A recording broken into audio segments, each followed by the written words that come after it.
Cuando descubrí que la casa de mi mamá ya no estaba a su nombre, entendí que mis hermanos habían tomado una decisión sin mí.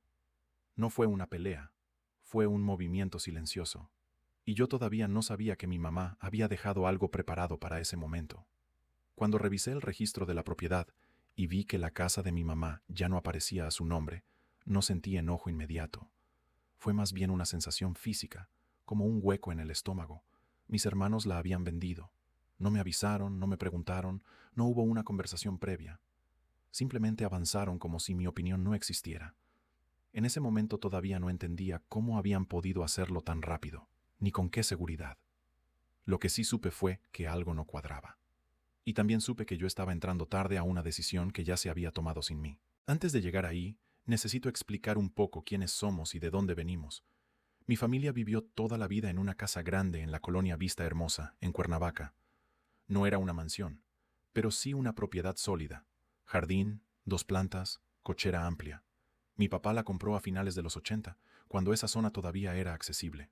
Cuando él murió, en 2011, la casa ya valía varios millones. Con los años, ese valor solo aumentó. Somos 3 hermanos. Rodrigo es el mayor. Patricia va en medio. Yo soy el menor. Ellos hicieron su vida fuera relativamente pronto. Rodrigo se fue a Querétaro cuando se casó. Patricia vive en la Ciudad de México desde hace muchos años. Yo me quedé en Cuernavaca. No fue una decisión heroica ni sacrificada. Simplemente así se dio. Aquí trabajé, aquí armé mi rutina, y aquí estaba cuando mi mamá empezó a necesitar ayuda. Con el tiempo noté que mis hermanos veían mi permanencia como una especie de estancamiento. Nunca lo dijeron de frente, pero se notaba en los comentarios, en el tono. Yo aprendí a no engancharme. Ellos hablaban de logros, de ascensos, de colonias. Yo hablaba poco. Lo que no veían era lo cotidiano. Yo iba a la casa de mi mamá 2 veces por semana. La llevaba al doctor, le conseguía sus medicinas, resolvía los problemas de la casa. Nada extraordinario, solo lo que había que hacer. Cuando algo se rompía, yo lo arreglaba. Cuando había trámites, yo los hacía.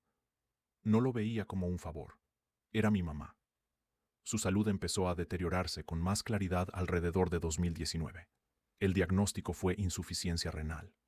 Mis hermanos venían de vez en cuando, un fin de semana cada par de meses. Llegaban, estaban un rato, se iban.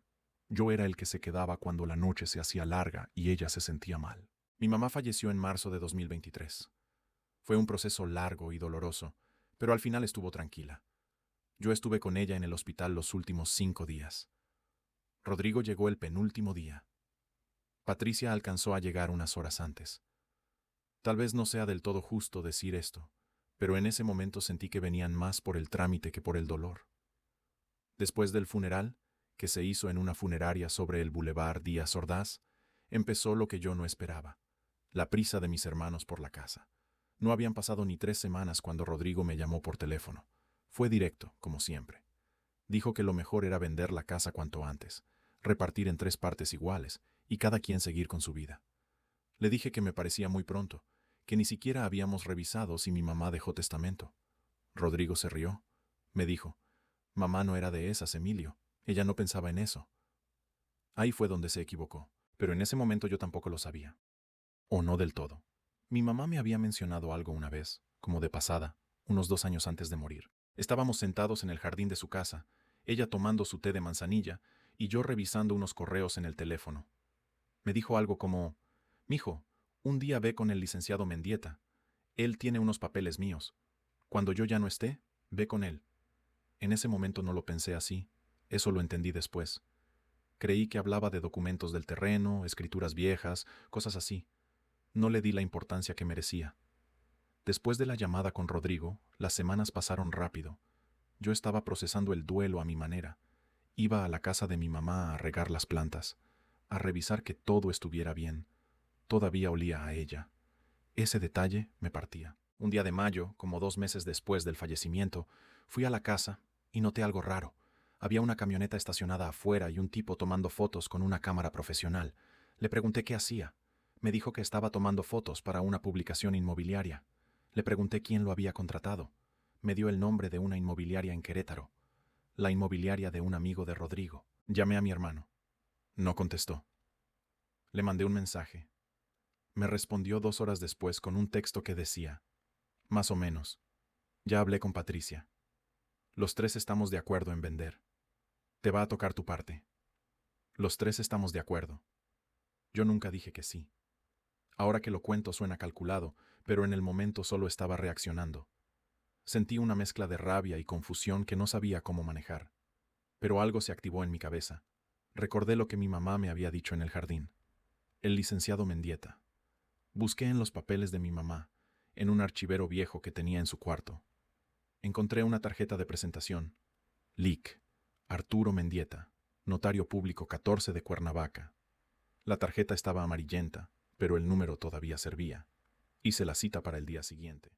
El licenciado Mendieta me recibió en su oficina, una casona antigua cerca del centro de Cuernavaca, de esas con pisos de mosaico y ventiladores de techo. Era un hombre mayor, serio, con lentes gruesos. Me dijo que mi mamá había ido a verlo en 2020, cuando todavía podía moverse con relativa independencia.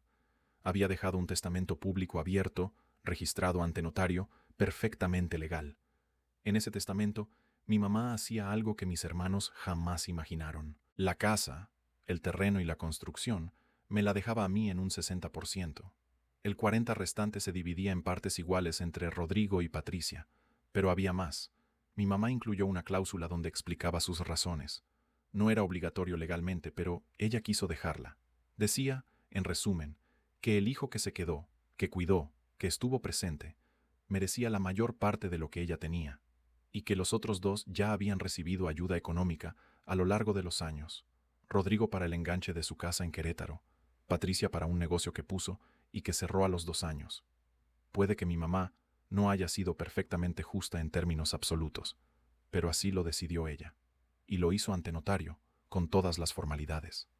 Cuando el licenciado Mendieta me explicó todo eso, no sentí alegría.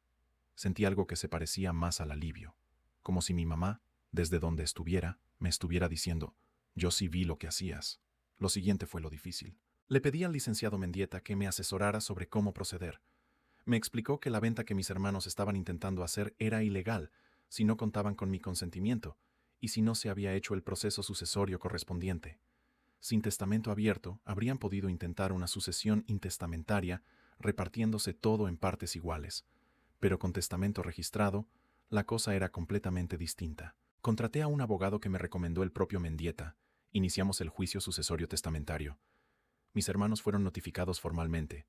No voy a olvidar la llamada de Rodrigo cuando recibió la notificación. Estaba furioso. Me gritó cosas que prefiero no repetir. Dijo que era una mentira, que ese testamento no existía, que yo lo había fabricado. Cuando le expliqué que estaba registrado ante notario desde 2020, se quedó callado casi un minuto. Después colgó. Patricia me mandó un mensaje largo por WhatsApp.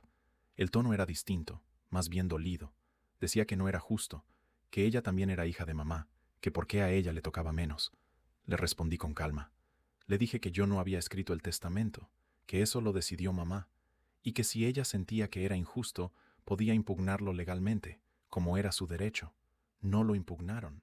Tal vez exageré algunas señales en ese proceso, pero estoy casi seguro de que no lo impugnaron porque el abogado de Rodrigo le dijo que no tenían caso.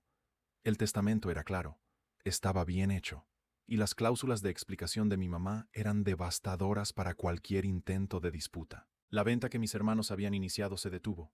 La inmobiliaria se retiró cuando se enteró de que había un juicio sucesorio en curso. Rodrigo perdió el contacto con su amigo inmobiliario. Patricia dejó de hablarme durante meses. El juicio sucesorio tomó alrededor de 8 meses. Al final, la propiedad quedó registrada como corresponde: 60% a mi nombre, 20% para Rodrigo, 20% para Patricia. Después de eso, tomé una decisión. Hablé con mis hermanos, por separado, y les ofrecí comprarles su parte a un precio justo, basado en un avalúo comercial. La propiedad, para entonces, estaba valuada en alrededor de 14 millones de pesos. Les correspondían 2.800.000 a cada uno. Les ofrecí esa cantidad exacta, pagada en 2 exhibiciones. Patricia aceptó casi de inmediato. Rodrigo tardó 3 semanas. Al final también aceptó, no sin antes decirme que esto había destruido a la familia. Le contesté algo que tenía guardado desde hacía mucho. La familia se destruyó cuando ustedes decidieron vender la casa de mamá sin decirme, 2 meses después de su muerte. No me respondió. Hoy vivo en esa casa. La remodelé con cuidado, respetando la estructura original. Cambié la cocina, arreglé el jardín, pinté las paredes. Dejé intacto el cuarto de mi mamá. A veces entro y me siento un rato ahí. No es nostalgia exactamente. Es algo más tranquilo que eso. En ese momento no sabía que las cosas iban a terminar así. Si mi mamá no hubiera ido con el licenciado Mendieta, probablemente habría perdido todo sin darme cuenta. Mis hermanos habrían vendido la casa, me habrían dado una tercera parte, y yo habría tenido que aceptarlo como si fuera lo correcto. Pero mi mamá vio algo que ellos nunca quisieron ver, que estar presente tiene un valor, que el cuidado no es invisible, que el hijo que se queda también merece ser reconocido. A veces sigo pensando si actué de la mejor manera. Tal vez pude haber buscado el diálogo antes, tal vez pude haber sido menos frío en el proceso legal, pero la verdad es que mis hermanos nunca me dieron la oportunidad de hablar. Ellos decidieron solos, y yo respondí con lo que tenía. No sé si esto es una historia de venganza. Para mí se siente más como una historia de justicia, pero cada quien tiene su versión, supongo. ¿Ustedes qué habrían hecho en mi lugar? No te olvides dejar tu like y seguirnos para que no te pierdas ninguna de nuestras historias.